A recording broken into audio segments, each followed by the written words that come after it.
Xin chào các bạn, ở video lần này mình sẽ hướng dẫn các bạn giải đặt tập số 53 cho mạng một chiều một số thực trên đoạn AB. Sau cho đoạn này chứa tất cả các giá trị trong mạng, một cái mạng một chiều và dùng một phần tử thì 1, 2, 3 và 2 thì khoảng chứa các giá trị trong mạng là từ 2 đến 3, tức là con số khoảng chỉ lấy giá trị 2, 1, 2 và 3. Thì bây giờ mình sẽ viết cái chương trình để giải bài tập này. Rồi bài này mình sẽ sử dụng 3 cái hàm phụ một trong chính. Về nhập mạng và xuất mạng thì mình tương tự những phần kia. Ở đây mình sẽ nốt sẵn ở bao trước. Đây. Rồi nhập mạng và xuất mạng. Còn bây giờ mình sẽ viết tiếp tới cái hàm phụ của nó. Tức là cái hàm trên đoạn này sử dụng for for trên đoạn. Ví dụ for loạt ra đây.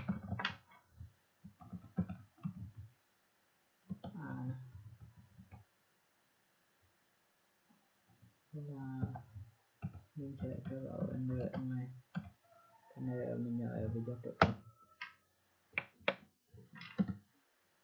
Còn qua ở đây những slot này mặt mình cho ban đầu sẽ bằng là 0. Rồi slot mình bằng A0. Tiếp tục thì nó sẽ là mình sử dụng cái vòng for thì ban đầu nó sẽ bắt đầu tạo vì in không điều kiện là y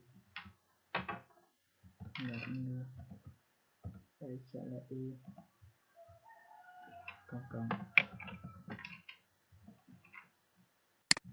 y. Trong cái for này sẽ có các số như sau: mark sẽ bằng ai mà lớn mark. Mình sẽ khi sau đây là dấu hỏi, mình sẽ cho một dấu hỏi thế đây y mark.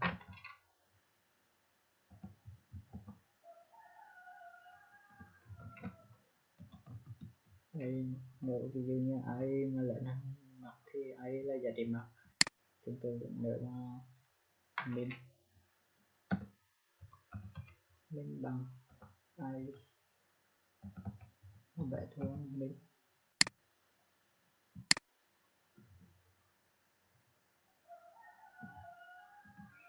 ai mà nhỏ hơn mình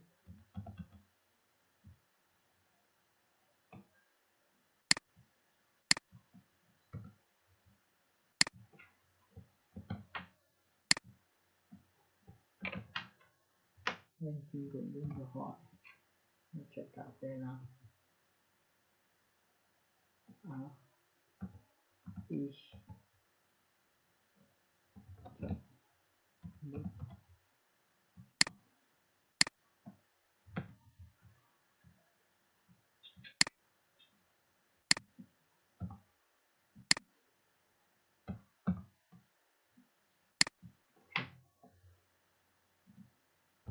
nó vẫn tương tự nhau. Thoát khỏi vòng lặp thì mình sẽ in ra cái kết quả. Mình dùng string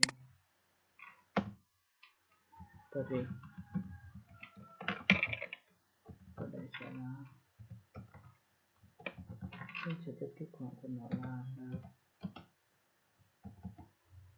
trăm chấm 3f 3f vậy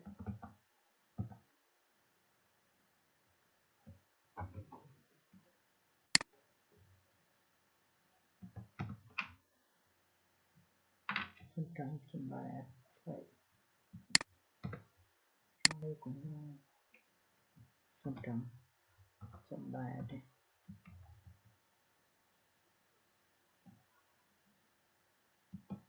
lăng đồng chữa các giá trị trong bảng.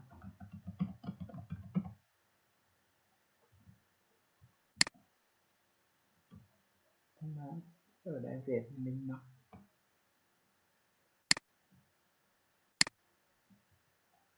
vậy mình mặc nó sẽ trả về giá trị này ở cái hàm số thứ ba.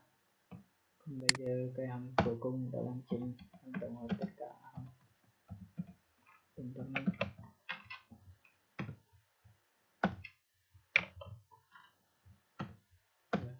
Trong này có đầu tiên mình khai báo render short format, khai báo amac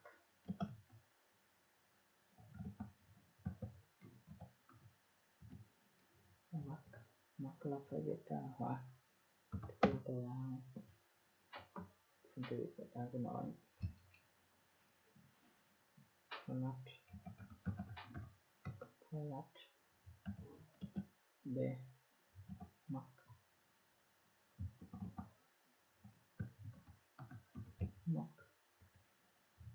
vậy nhập vậy như set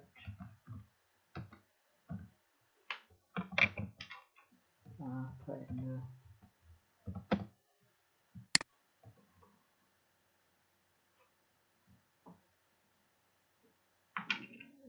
hàm tính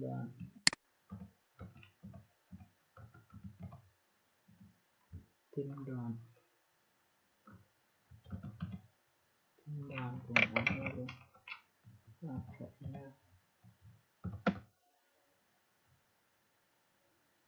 rồi mình sẽ capture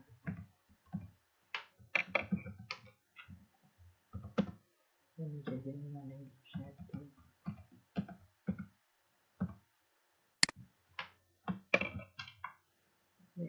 của shop kiểm nhập là chưa đều đúng.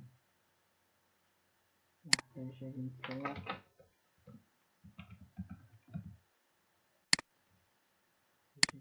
format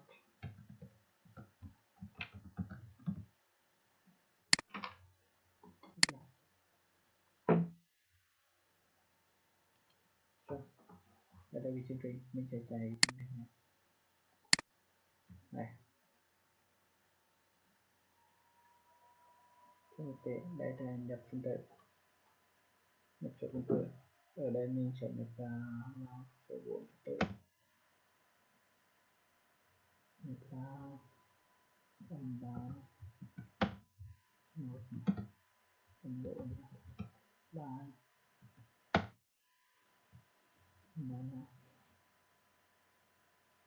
từ âm 4 đến 3. Âm 4 là giá trị nhấn, 3 là lượng nhất, thì là các bốn giá trị này nằm trong khoảng này.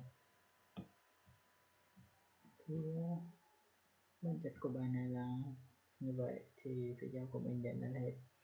Các bạn nhớ những video sau.